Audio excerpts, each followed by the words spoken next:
Hi, I'm EXO, and I'm on a journey to becoming a DIY guru. Protecting your plants against frost is vital if you want them to flourish. Frost simply freezes the cells, which leads to your plants either dying, or if you're lucky, a plant that does not grow well and is compromised. Now, frost is quite common in the higher areas of the country, but this simple frame will help to protect them against frost, which means healthier plants earlier for longer. So here's my cutting list for this DIY. One length of 19mm dowel rod, 1800mm long.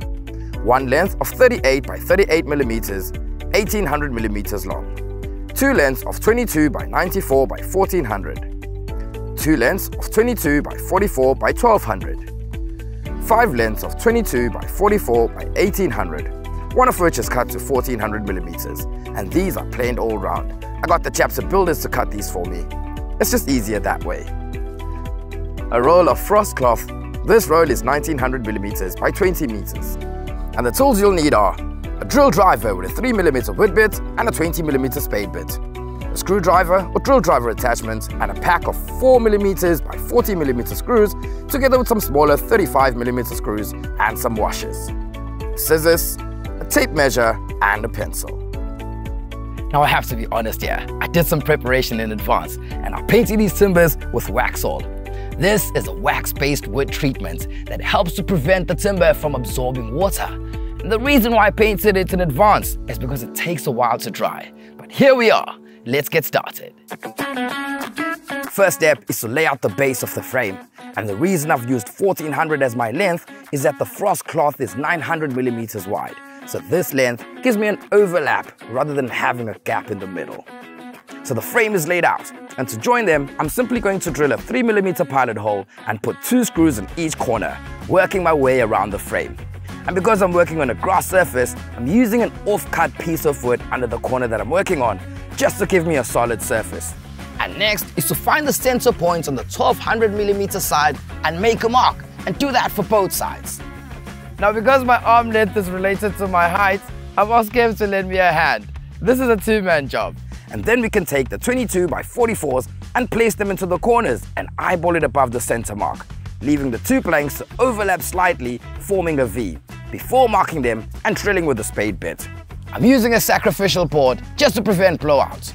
Do the same for both sides, and then we can thread these onto the dowel rod.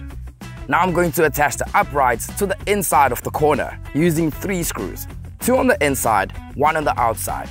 It makes the joint stronger than having all 3 on the same side. And because I'm working on a grass surface, just make sure that the legs are flush with the base of the frame.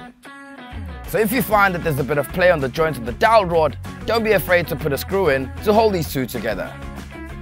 Time now to get the frost cloth on, but before I do that, I've got to warn you, this material is delicate and thin.